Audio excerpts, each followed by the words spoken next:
All right, guys, we are officially in the new year, and what better way to kick it off than with a dividend portfolio update? Today, we'll get all caught up to speed, and I'll show you everything like my best and worst performing stocks for the month, all of my recent purchases, and we'll discuss what my plans are here in January to kick off the year on a good note. But before we get to that, guys, I want to hear from you. Leave me a comment below and let me know which stocks you currently have your eye on. I'd be curious to hear what you think is looking good. Anyway, getting into how my portfolio performed this last month over here on my dividend portfolio tracking spreadsheet, which you can start using for free. There is a link to download this spreadsheet in the description of the video. Now, the spreadsheet has my main taxable brokerage account on Charles Schwab valued at $54,340, which is over $2,000 higher than the value this time last month. So we definitely squeezed out some solid gains in December. According to Charles Schwab, just in the last month, I gained about $1,800 in this portfolio, with most of those gains, as I'm sure you can imagine, coming from share price appreciation. In that department, I was up about $1,600, but I still had a pretty solid month of dividends. All in all, I brought in $152, with some of my biggest payments coming from Johnson & Johnson, who paid me $28.87,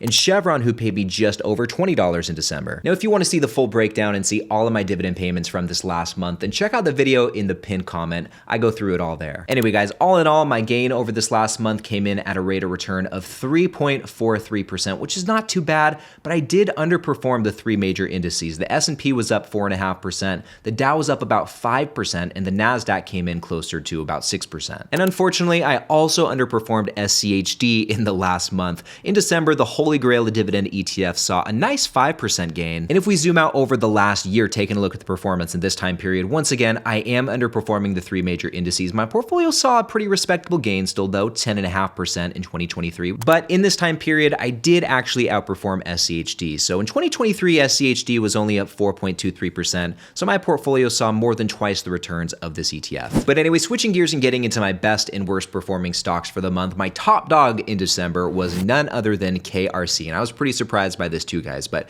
KRC was up about 15.5% in the last 30 days, which leaves my position with a near 9% gain. And on a total return basis, if we include dividends in the calculation, I'm up over 13% with KRC. Now, my second best performer in December was AbbVie, who also saw a really nice double-digit gain. They were up over 11% in December. And I gotta say, I'm pretty happy with my returns from this stock so far. I'm up 40% in terms of share price, but including dividends in the calculation, I'm up exactly 52%. That is a very nice gain. I will take it. And then along with that, guys, my third best performer was the monthly dividend company, Realty Income, who saw a nice 7.3% gain in the last 30 days, which leaves me with a 5.4% gain in terms of share price, but including dividends and the calculation, I'm up about 14% with Realty Income. So all three of those did pretty well for me this last month. And in terms of poor performing positions, I actually didn't really have any this last month. I mean, my only one that was down that's worth talking about is Starbucks, who saw a 4.3% loss. And I actually did add a little bit more to Starbucks on the dip, which is a perfect segue to talk about my buys and sells for the month.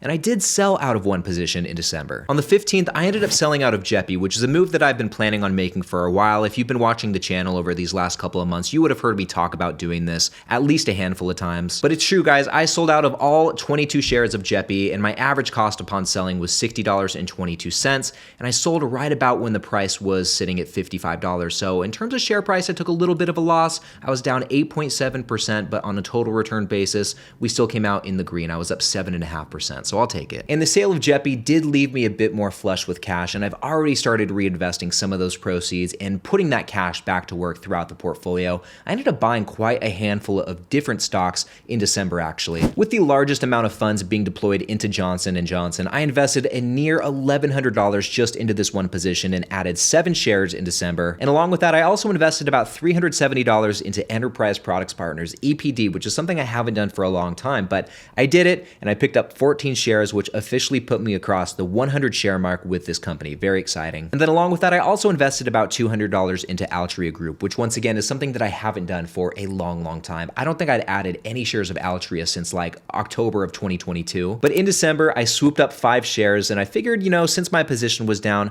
I might as well put a little money into it. Anyway, these next 2 stocks, I did a pretty even split between these two, invested about $290 into both Realty Income and Procter & Gamble. I got 5 shares of Realty Income, 2 shares of Procter & Gamble, and then I threw another $200 into Starbucks, which once again is something I haven't done for a long time, since I think August of 2022. But I ended up buying 2 shares of Starbucks, and I also bought 2 shares of WP Carey, invested about $125 into that bad boy, and then across my Roth IRA between between SCHD and VU, I threw $455 there, which brings my total purchases for December to $3,006, which is much higher than usual, but this is only because I started investing some of the cash that I had sitting on the sidelines in my brokerage account, and in a couple of days, I should have some Christmas money hitting my account, so I'll have even more cash to invest. So January will probably be another really nice shopping spree, and I'm very excited to show you how I'll be investing these funds because I do have some plans for all of this cash, but you're just gonna have to stay tuned. Anyway, guys, switching gears and taking a quick look at my Roth IRA, this is currently valued at $6,633, which is quite a big jump compared to this time last month. At the start of December,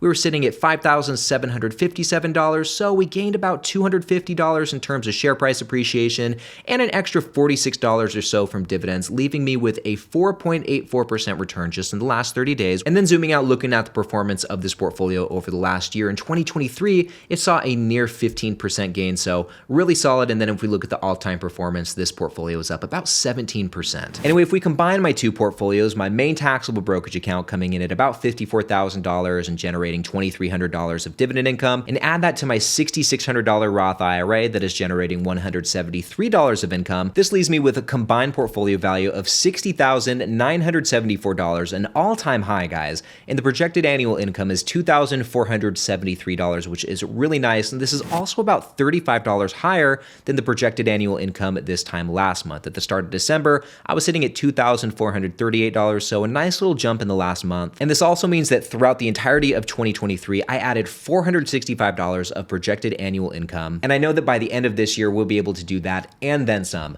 My goal by the end of 2024 is to reach a projected annual dividend income of over $3,000. So we have about $525 or so to go. I'm very confident that we can hit that. Also, real quick, if you want to see my full portfolio and track all of my trades and dividend payments as they come in, then shoot me a follow over on Blossom. I've been posting regularly on there for a couple of months now. It's a really positive and uplifting community of investors who are sharing their investment ideas and sharing their portfolios, and I'm doing the same thing over there. The app itself reminds me a lot of Twitter, but with a portfolio tracking component to it, and personally speaking, I like spending time on Blossom a lot more than I liked using Twitter, and I think you guys will too. To download the app, just click the link in the description, and to find me on there and follow my portfolio, just search for Run. Anyway, with that, switching gears and taking a look at my watch list, I did not make any changes to this list in the last month. Still got the same three. We got Rollins, Visa, and Vici Properties, but I will say this. A moment ago, I told you that I have a plan for all of that cash sitting in my brokerage account,